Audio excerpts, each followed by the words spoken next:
तो 14 तारीख को अगर मगर लेकिन नहीं, जीत हार का फैसला अल्लाह सुब्हानहू तआला करता है। हम लोग चाय की दुकान पे बैठ करके कहते हैं अजी सरकार तो इसकी बन रही, सरकार उसकी बन रही, लेकिन जाटों का बेटा कभी अगर मगर लेकिन नहीं, सरकार किसकी बन रही उसे इससे मतलब नहीं। बहन जी ने नीला पट्टा किसके गले में डाल करके भेजा है, वो जाकर के बूथ पर अपने सिंबल को वोट डालता है, क्योंकि जब वो अपने सिंबल को वोट डालेगा तो वहां का कैंडिडेट नहीं बल्कि बहन जी मजबूत होगी, और जब बहन जी मजबूत होगी तो जाटो समाज की आवाज बनेगी।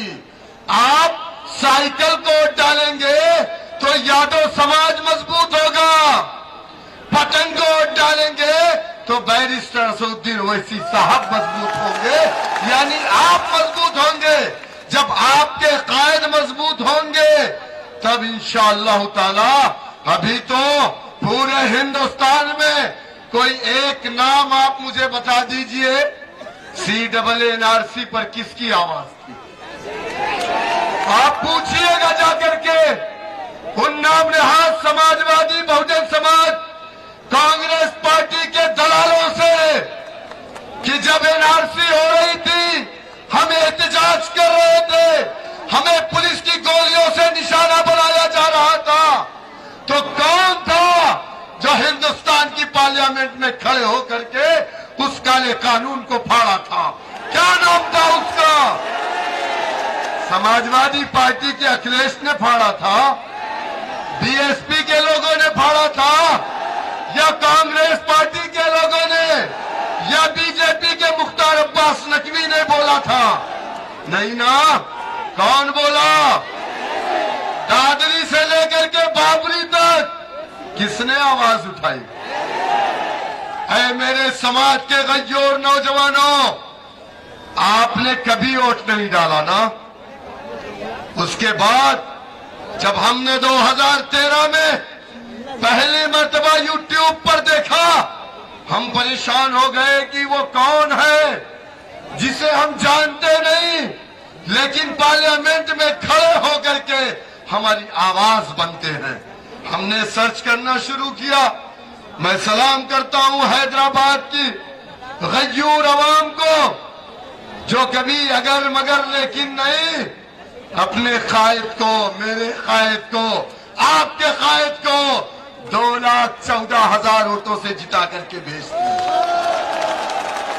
और वो कायद एक इलाके की नहीं, एक लोकसभा की नहीं, एक शहर की नहीं, हिंदुस्तान के गरीबों की, मजलूमों की, SC ST OBC की अगर आवाज है कोई, तो उस आवाज का नाम मजलिस इत्तेहादुल मुस्लिमीन बैरिस्टर असदुद्दीन ओवैसी साहब।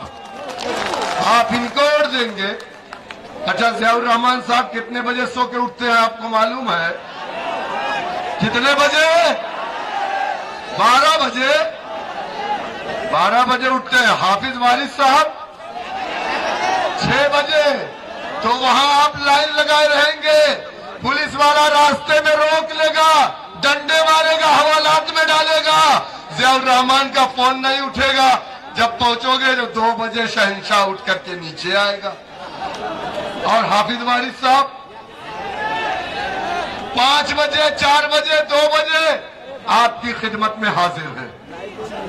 आपके कायद का नंबर पूरे हिंदुस्तान के पास है, हर कोई फोन करता है। मैंने सुना है जिनके घरों में पानी भी नहीं आता, वो भी फोन करके कहते हैं असद साहब मेरे घर में पानी नहीं आता। मेरे कायद लोकल कारपोरेटर को लाइन पे लेकर के बात करते हैं, देखो मियां उस घर में पानी नहीं आ रहा है, वो परेशान है, ये काम है मजलिस इत्तेहादुल मुस्लिमीन का।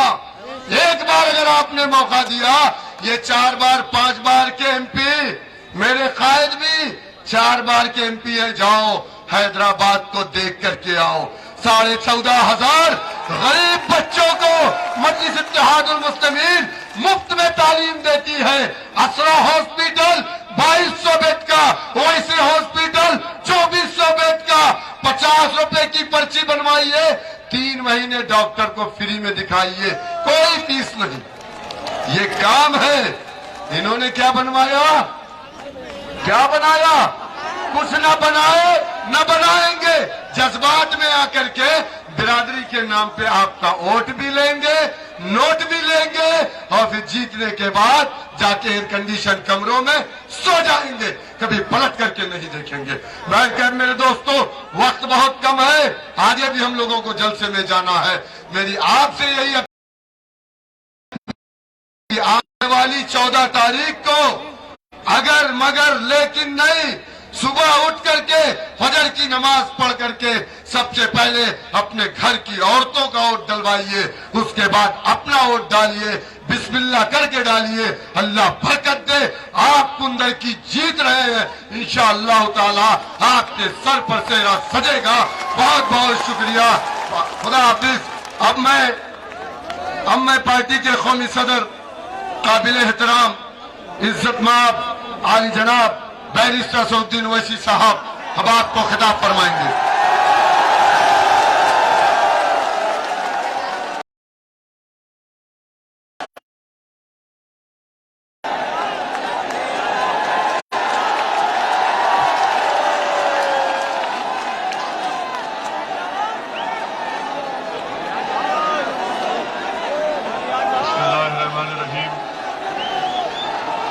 अस्सलामु अलैकुम वरहमतुल्लाहि वबरकातुहू।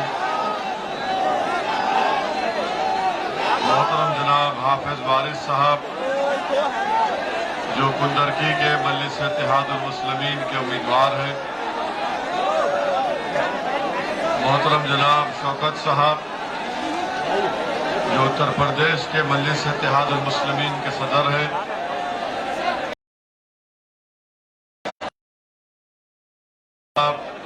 एडवोकेट जो उत्तर प्रदेश की जनरल सेक्रेटरी है,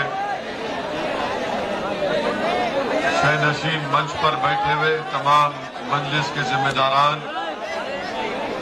मेरे गयूर नौजवान साथियों, बुजुर्गों, और आज मेरी ये खुशकिस्मती है कि हमारे दरमियान में कुंदरकी की एक मशहूर और बुजुर्ग शख्सियत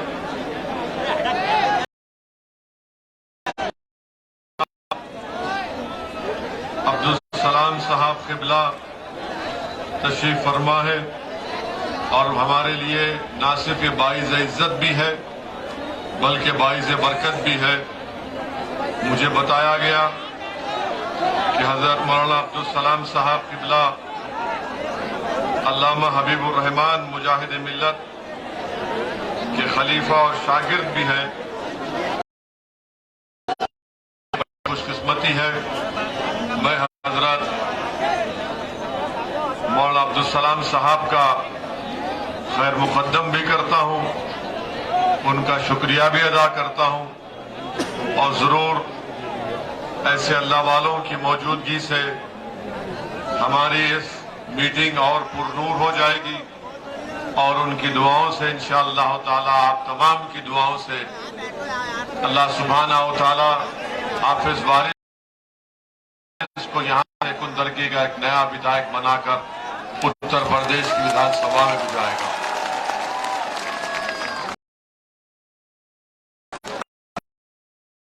बुजुर्गों, 14 तारीख के दिन मेरी आप तमाम से अपील है, पूरे कुंदरकी की जनता से, अवामुन्नास से,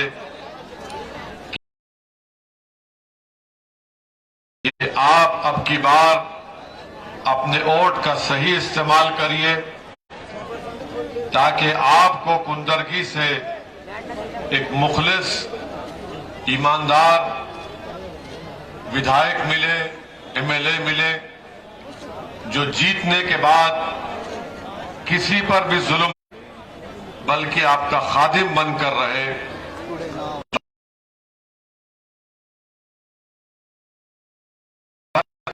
महसूस करे, और आपके मसाइल, आपकी तकलीफ को हल करने के लिए दौड़ता रहे, और साथ ही साथ आप एक ऐसे विधायक को वोट देकर कामयाब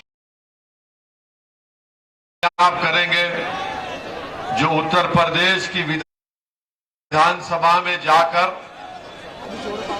खामोश नहीं बैठेगा, जो उत्तर प्रदेश की विधानसभा में जाकर कुंदरकी के अवाम की तकालीफ का जिक्र भी करेगा, हुकूमत वक्त से सवालात करेगा और जालिमों के जुल्म का जिक्र करके उनको मजलूमों को इंसाफ भी दिलाएगा। ये काम मेरी नजर में हाफिज वारिस साहब ही कर सकते हैं, ना समाजवादी के उम्मीदवार कर पाएंगे। इसलिए नहीं कर पाएंगे, समाजवादी पार्टी में इजाजत नहीं है जबान खोलने की और बसपा में इजाजत नहीं है बगैर इजाजत के सांस लेने की। तो एक तरफ ना जबान खोल पाएंगे भैया के सामने, दूसरी तरफ बहन जी के सामने सांस भी नहीं ले पाएंगे और हम घुटन की जिंदगी नहीं गुजार सकते। हम ना खामोश बैठेंगे, ना किसी के सामने डर कर सर झुकाएंगे, बल्कि जब दुनिया में आए तो आपने 3 मर्तबा वोट दिया और क्या हासिल हुआ आपको?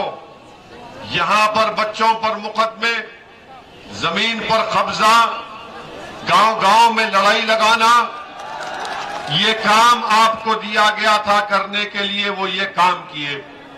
और समाजवादी पार्टी में अब मुस्लिम अल्पसंख्यक समाज के नेताओं की कोई अहमियत नहीं है।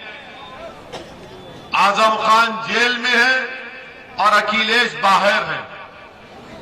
आजम खान पर इल्जाम कि उन्होंने अपने मंत्रालय में ज्यादा लोगों को नौकरी दी, तकर्रुर किया, और अखिलेश यादव तो दूध के धुले हुए हैं ना।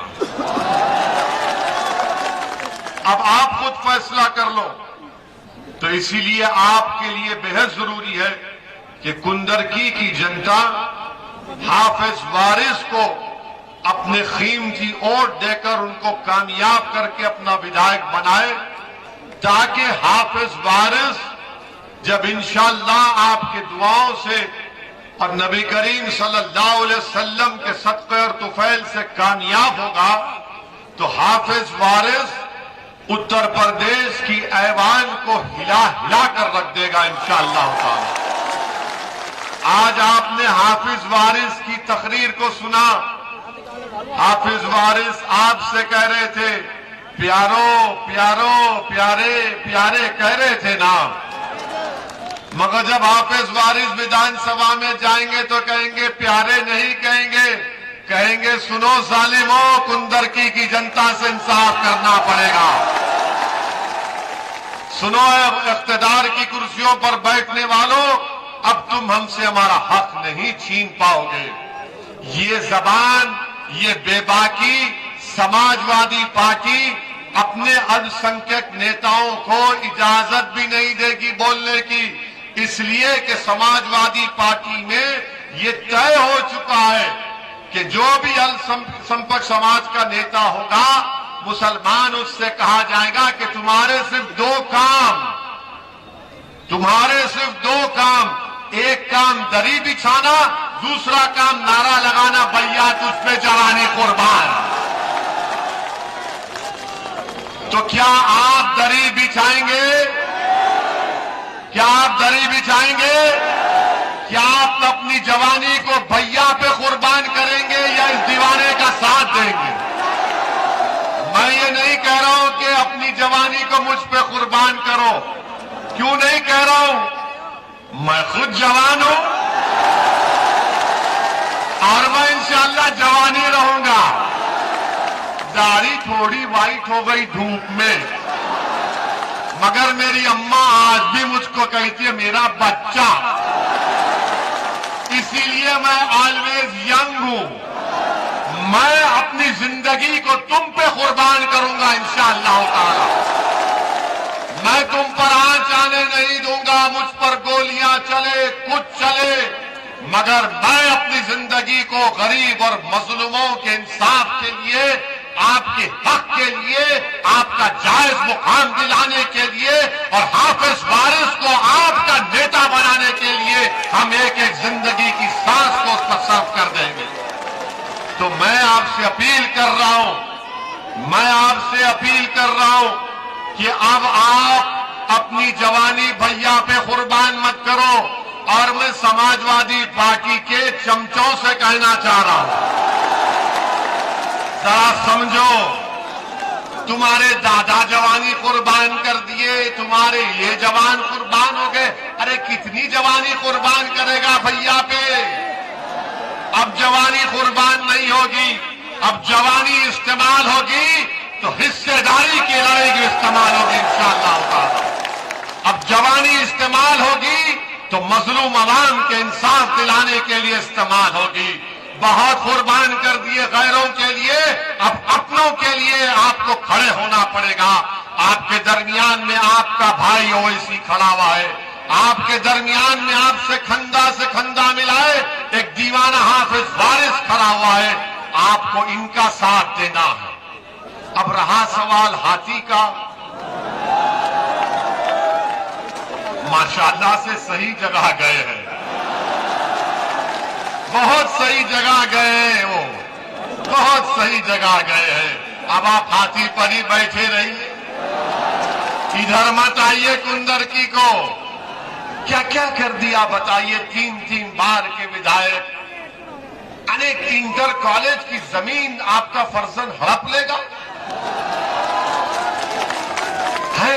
और फिर ये भी बताया गया कि अहमदनगर के इकबाल प्रधान की जमीन पर धोखे से कस्बा कब्जा कर लिया। अरे कैसा विधायक था कि गारत का गड़ा भरता ही नहीं है इसका, यानी जो है आने दो इधर ही। अरे कितना खाओगे? कफन जब पहनकर खबर में जाएंगे तो उसमें जेब नहीं रहता ना, उसमें तो सिर्फ आमाल जाएंगे। मगर ये तो बोल रहे कहां से भी आता, आने दो, आने यहां से खाएंगे, कान से खाएंगे, काका से खाएंगे।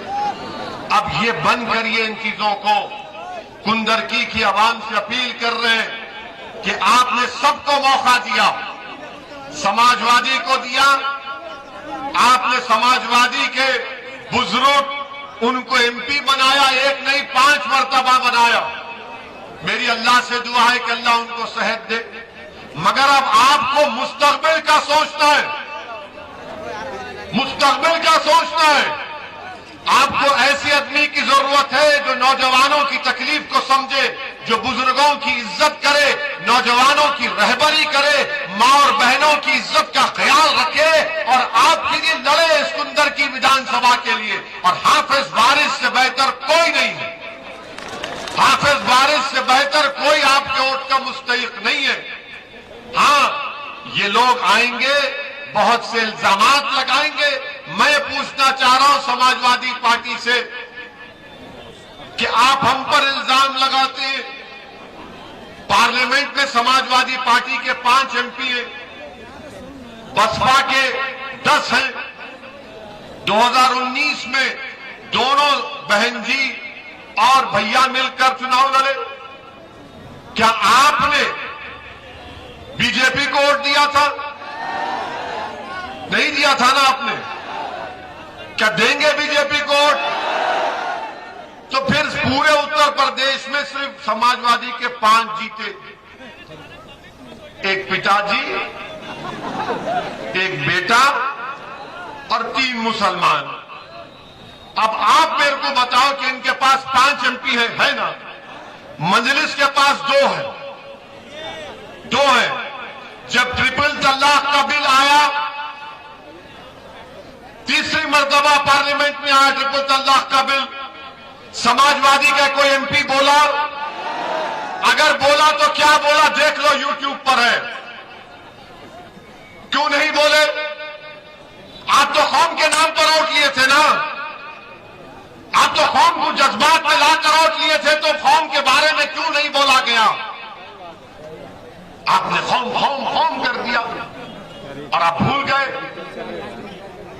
जुलाई 2019 में अमित शाह मोदी ने पार्लियामेंट में कानून लाया यूएपीए। उस कानून में अगर किसी को गिरफ्तार किया जाता है तो उसको जेल में 120 दिन जेल में रखा जा सकता है, डिटेंशन में। उस कानून में यह गुंजाइश है कि दिल्ली में एक इंस्पेक्टर बैठकर कुंदरकी के किसी भी नौजवान को टेररिस्ट घोषित कर देता है। 5 एमएलए थे ना, 3 मुसलमान, एक पिताजी एक बेटे। उस कानून की तारीफ कौन की है मालूम आपको?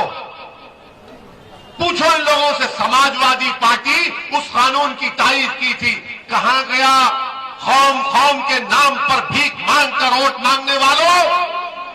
उस कानून के तहत आज दिल्ली के जेल में बच्चे सड़ रहे हैं। उस कानून के तहत देश की जेलों में नौजवानों को 3-3 साल से बेल नहीं हो रही है।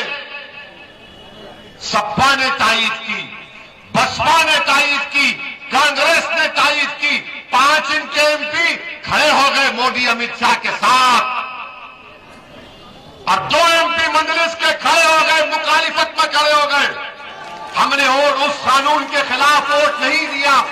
मैंने तरमीमात पेश किए, मैंने पार्लियामेंट में खड़े होकर तकरीर किया और कहा कि इस कानून का इस्तेमाल मुसलमान, दलित, आदिवासियों पर होगा।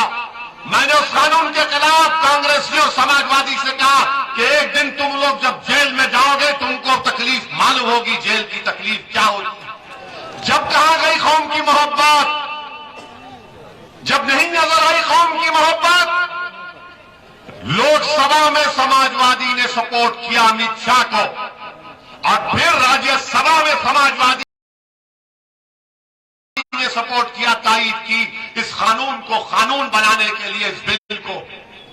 आप बताइए फिर आप मुरादाबाद में, संभल में और फिर यहां आकर बोलते हैं कि मैं कौम का हूं, मैं तुम्हारा हूं। अरे भाई तुम यहां बोलते हो तो पार्लियामेंट में क्यों नहीं बोल सके? क्यों नहीं बोल सके पार्लियामेंट में? इसलिए कि भैया ने कहा कौम कौम संभल में करना, यहां पर हम करेंगे। ये तुम्हारी ताकत है, ये तुम्हारी ताकत है कि कानून बन रहा है नौजवानों को पीसने के लिए, नौजवानों को उनके बर्बाद करने के लिए, और आपकी जबान नहीं खुलती। क्या किया डॉक्टर एसपी हसन ने? क्या किया जनाब बर्स साहब ने? क्या आपने वोट नहीं किया? आपकी पार्टी ने सपोर्ट नहीं किया? बोलो इस बात को। तुमने कानून बनाया बच्चों को बर्बाद करने के लिए, तुमने मोदी अमित शाह का साथ किया और ओवैसी पर उंगली उठाते, बी टीम का ओवैसी पर उंगली उठाते कि मेरे खड़े से बीजेपी को फायदा होता। अरे मेरे गाड़ी पर गोलियां चलती है, मेरी गाड़ी पर गोली चलती है, मुझको मारने की कोशिश की जाती है और हमको ही निशाना क्यों बनाया जाता? क्योंकि ये जानते हैं कि ये वाहिद मर्द है जो जालिमों के खिलाफ खड़ रहा है, लड़ रहा है। हमारी जान लेने की कोशिश होती है, हमारे साथियों की जान लेने की कोशिश होती है, मगर आप पे कुछ नहीं होता। आप तो दूध के धुले हुए हैं, आपको तो कोई पूछता नहीं है। और हमारे अतराफ ये पूरे शैताना लगे हुए हैं, कोई गोली मारो, कोई गर्दन काटो। मेरे अजीज दोस्तों और बुजुर्गों, ये बात समझाने के लिए कह रहा हूं, मिसाल दे रहा हूं ताकि आप 14 तारीख को अच्छा फैसला ले सकें। मैं भी 2004 में एमपी बना, 2009 में अल्हम्दुलिल्लाह अल्लाह ने मुझे बनाया, हैदराबाद की अवाम को सलाम। 2014 में फिर से हैदराबाद की अवाम ने मुझे एमपी बनाया, 2019 में मुझे बनाया। मैं 4 मर्तबा का एमपी हूं और मैंने हर एमपी को जो पैसा मिलता है एमपी लाइट फंड का, एक आरटीआई एप्लीकेशन डालकर देखो, मैंने वो एक पैसे को इस्तेमाल किया हूं। मेरा काम दिखता है हैदराबाद में, एक नहीं सुनो आप, एक इलाका है गोलकुंडा के नाम से, गूगल करो, गूगल करके देखो। वहां पर मैंने अपने एमपी फंड से 10 करोड़ की बच्चियों की तालीम की डिग्री इंटर कॉलेज की बिल्डिंग बनाई, वहां पर एमपी के फंड से बनाई। वहां पर एक नहीं, वहां पर कम से कम मेरे ख्याल से 500 से ज्यादा बच्चियां तालीम हासिल करती हैं उस एक बिल्डिंग में। कई स्कूल की बिल्डिंग मैं बनाया हूं, कई जगह पर पानी की लाइन, सीवरेज लाइन का काम मैं कराया हूं। बताओ जो एमपी है आपने क्या किया? कौम कौम, अगर मैं कौम कौम बोल के कौम को जज्बात में लेकर जाऊंगा और काम नहीं करूंगा तो फिर ये कौन सी मोहब्बत है कौम की? बताओ। अगर मैं पार्लियामेंट को जाऊंगा, कौम के नाम पर वोट लूंगा और पार्लियामेंट में जाकर अमित शाह और मोदी के कानून की तारीफ करूंगा तो ये कौम से मोहब्बत नहीं है, ये गद्दारी है, गद्दारी है, गद्दारी है। ये वफादारी की निशानी नहीं है, वफादारी और बहादुरी की निशानी है कि गोलियां चल रही है तो कह रहे हैं कि तू तीर आजमा, तू तीर आजमा, हम जिगर आजमाएंगे। चलाओ गोली, हमारा जिगर देखो। आज तुम्हारे सामने खड़ा हूं। मैंने पार्लियामेंट में खड़े होकर कह दिया कि मैं रसूलुल्लाह सल्लल्लाहु अलैहि वसल्लम के गुलामों का गुलाम हूं। मैं सब गुम्बद के मकी के दर का कुत्ता हूं। मुझे सिक्योरिटी की जरूरत नहीं है, बस मुझे इतना चाहिए कि हशर के मैदान में जब कमली वाले होंगे तो आका कह दे कि ये मेरा कुत्ता आया है, बहुत काफी है मेरे लिए, इतना काफी है। मरना तो है एक दिन, मगर जिएंगे कैसा वो दुनिया याद रखेगी उसको। और इसीलिए हमने कहा अमित शाह साहब से आपका thank you. I don't want Z category.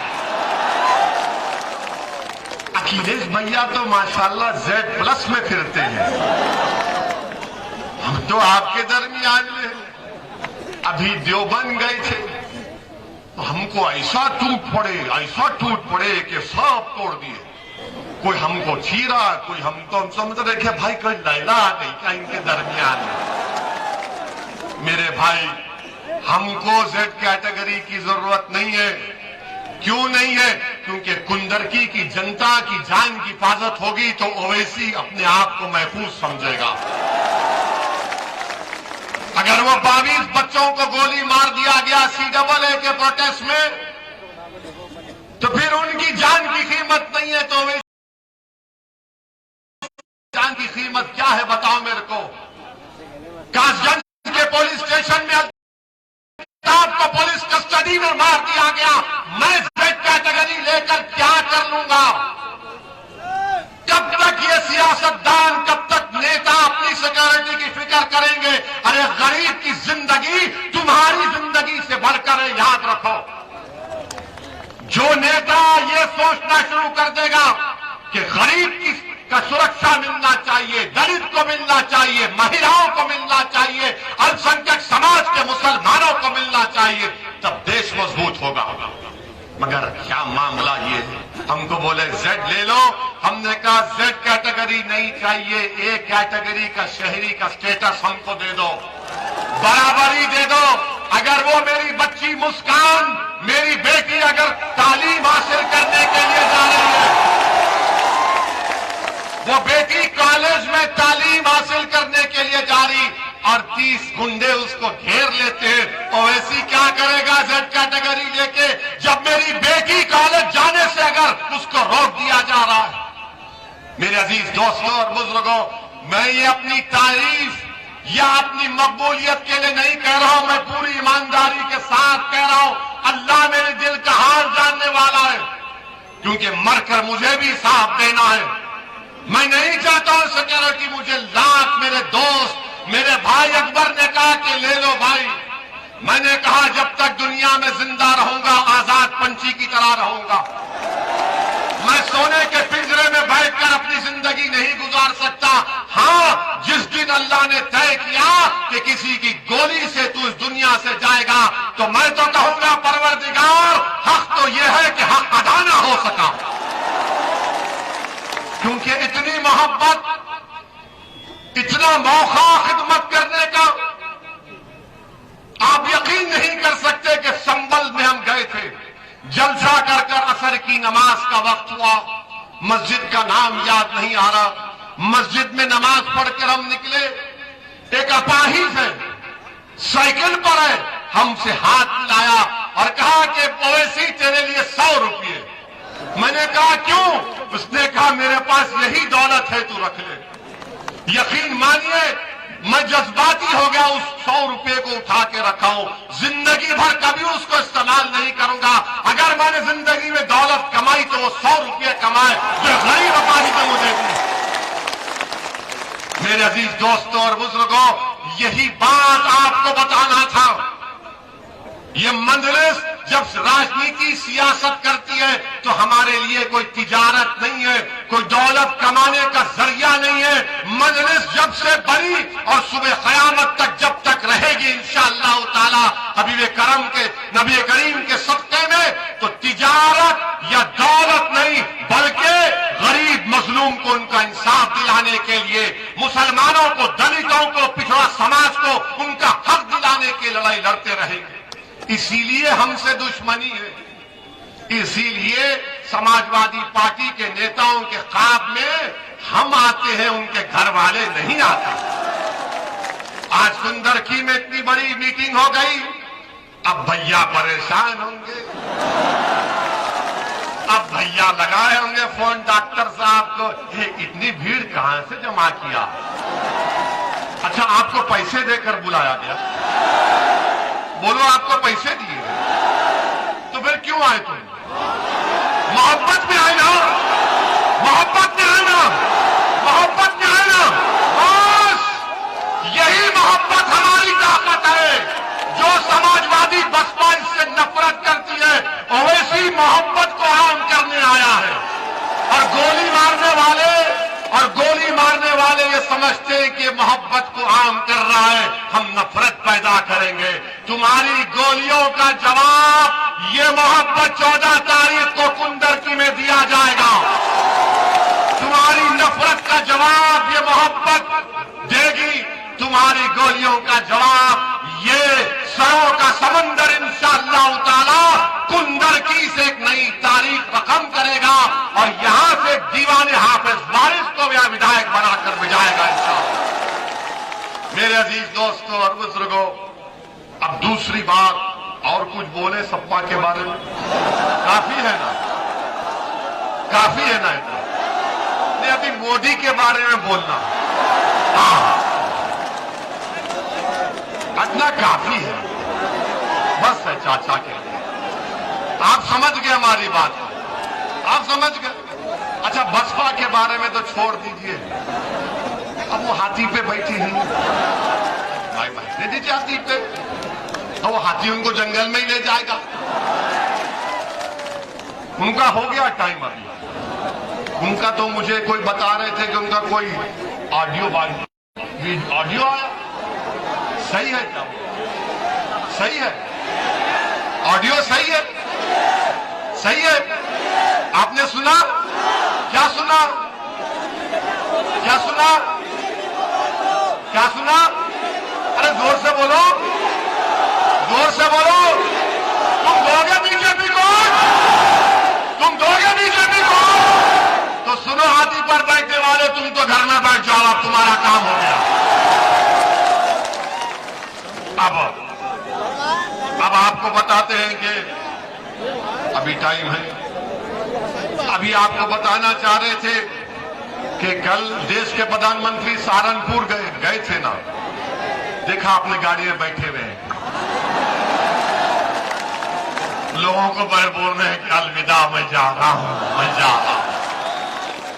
तो देश के प्रधानमंत्री ने अब वो करेंगे, वो भी करेंगे, आखिर में करेंगे, आखिर में अभी सब होगा।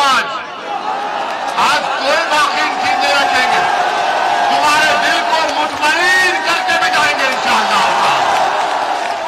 तो कल प्रधानमंत्री ने सुनिए, आज जिंदा रहेंगे इंशाअल्लाह। कल प्रधानमंत्री ने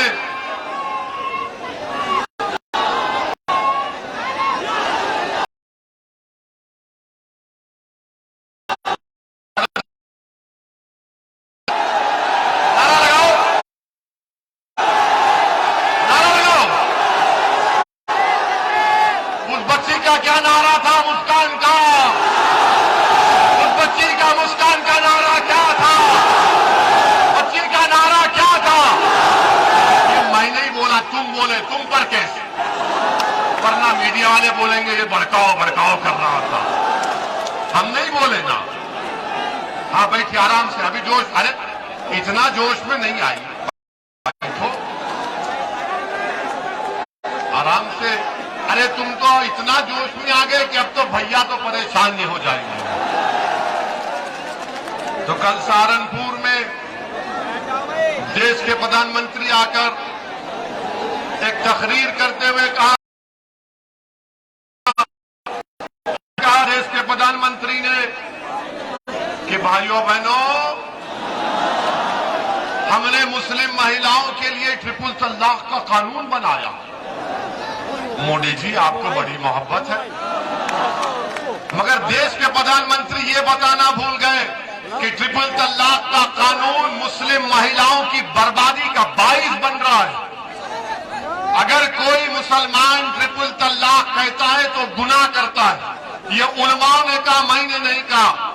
मगर मोदी जी क्या बोलते हैं कि कानून के लिहाज से शादी खत्म नहीं हुई, मगर उस पर एफआईआर होगा, वो जेल को जाएगा, और जेल में अगर कोर्ट उसको 2 साल की सजा देती है तो मोदी जी का कानून ये कहता है कि 2 साल वो जेल में रहेगा और हमारी बेटी उसके निकाह में रहेगी और 2 साल तक शादी नहीं कर सकती।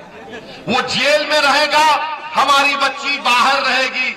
और मोदी जी ने उस अपनी हमारी मुस्लिम बहनों से कहा कि भाइयों बहनों, जब वो 2 साल की सजा काट कर जेल से निकलेगा तो आप लोग बैंड बाजे को लेकर जाइए, फूल का एक माला लेकर जाइए, हाथ में एक गुलाब जामुन या मिठाई लेकर जाइए, और जब वो पागल घड़ा निकलेगा जेल से तो बाजे वाले ये बजाना चाहिए धुन कि बजाओ फूल बरसाओ, बहाओ फूल बरसाओ, ट्रिपल तलाक देने वाला बाहर निकला। आप बताइए वो औरत कोर्ट में कैसा प्रूफ करेगी? अगर किसी के घर में वो बदमाश किस्म का आदमी बोल देता है, क्या कोई घर वाला जाकर बोलेगा हाँ हमने सुना था इसको बोलते हुए? वो पूरा औरत पे, महिला पे डालती। मोदी जी, आपका मकसद एक ही था कि मुस्लिम नौजवान जेल में जाए और मुस्लिम महिला रोड पर आए, जो आपने ये कानून बनाया। इसीलिए हम उसकी मुखालिफत कर रहे थे, इसीलिए हम उसकी मुखालिफत कर रहे थे। मगर ये टीवी पर बैठने वाले, मोदी जी के चाहने वाले, आप मुस्लिम महिलाओं को दबाना चाह रहे हैं, हमको दबाना चाह रहे। हम खुद दबे हुए हमारे घर में, हमको मालूम क्या हाल है हमारा। हमसे लोग पूछे कि तुम इतना भड़काऊ भाषण क्यों देते, तो हम बोले घर में नहीं बोल सकते, बाहर निकल के बरास निकाल सकते। अब क्या बोलेंगे इनको? ये कोई बात है? अरे मोदी जी, आप तो बोल देना चाहिए था कि देश की बच्चियां जो निकाब हिजाब या कुछ नहीं पहनती, खूब पढ़ाओ, देश को मजबूत करो। मगर मोदी जी कुछ नहीं बोले, कुछ नहीं बोले। अरे अगर सर पे हिजाब और निकाब पहनना इल्म हासिल करने के लिए स्कूल को, कॉलेज को जा रहे हैं तो उसकी मुबारकबाद देना चाहिए। मगर सुन लो, हम जब तक जिंदा रहेंगे इंशाअल्लाह ताला दाढ़ी भी रखेंगे, टोपी भी पहनेंगे, निकाब और हिजाब पहनकर इस मुल्क की जमहूरियत को मजबूत करेंगे। हम इस पर कॉम्प्रोमाइज नहीं करेंगे। हाँ, कोर्ट का फैसला आएगा, देखेंगे क्या होगा। मगर अगर आप तय करेंगे कि मैं क्या खाऊंगा, क्या पहनूंगा, मेरी बेटी हिजाब पहनेगी या नहीं पहनेगी, नहीं, मेरी बेटी है और मेरी बेटी बासलाहियत है, वो उसके पास बाइख्तियार है, वो पसंद करेगी तो पहनेगी, और जब पहनेगी तो आप उससे नहीं उतरा सकते, नहीं उतरवा सकते इंशाअल्लाह। और मैं जानता हूं, आप जानते कि हिजाब और निकाब पहनकर मुस्लिम बच्चियां डॉक्टर बन रही हैं, इंजीनियर बन रही हैं, गाड़ी चला रही हैं, मोटरसाइकिल चला रही हैं, अरे हर मामलात में आगे बढ़ रही हैं। आपको इससे बड़ी जलन क्यों हो रही है? बड़ी जलन हो रही। अरे मेरे घर का मामला है ना, मेरे घर में अगर कुछ हो रहा है तो तुझको क्या फिक्र? नहीं, तेरे घर में मैं झांक कर देखूंगा क्या हो रहा है। अब बताइए कौन सी पॉलिसी है? भारत के संविधान में चॉइस, यानी आपको जो चीज पसंद है वो फंडामेंटल राइट हो चुका है। सुप्रीम कोर्ट का जजमेंट है पुट्टू स्वामी का। अब ये लोग बार बार मेरे को परसों टीवी चैनल पर एक बुलाए, हमको बोले नहीं नहीं ये हिजाब और नकाब से महिलाओं को दबाया जाता है। मैंने कितने महिलाओं को जानती है आप? मुस्लिम महिलाओं को कहां दबाते हैं हम तो चाहते हैं कि तरक्की करे। आप स्कूल नहीं खोलना चाहते? कुंदरकी में स्कूल खोले, पढ़ाई का इंतजाम किया, गवर्नमेंट का डिग्री कॉलेज गए, कुछ नहीं, मगर आप ऊपर से ये सब बातें हो रही हैं। बहरहाल मेरे अजीज दोस्तों और बुजुर्गों, हम आपसे अपील करना चाह रहे हैं कि अपनी शनाख्त को बरकरार रखिए, अपनी शनाख्त को बरकरार रखिए, गीरत को बरकरार रखिए, अपनी हमियत को बजिंदा रखिए। और अगर आप अपनी शनाख्त को खत्म कर देंगे, अपनी हमियत को, अपनी गीरत से दस्तबरदार हो जाएंगे, तो दुनिया में कुछ हासिल नहीं होगा। तो इसीलिए आपसे अपील कर रहे हैं कि आप 14 तारीख के दिन इंशाअल्लाह ताला आप तमाम लोग हाथ उठाकर ये बता दीजिए कि आप हाफिज वारिस के पतन के निशान पर बटन दबाएंगे इंशाअल्लाह ताला। पूरे उठाइए। और जब क्या होगा उस दिन 14 तारीख के दिन पतन संसार के कुंडली में खींचेंगे, तो कामयाब करेंगे। अस्सलाम वालेकुम व रहमतुल्लाहि व बरकातहू।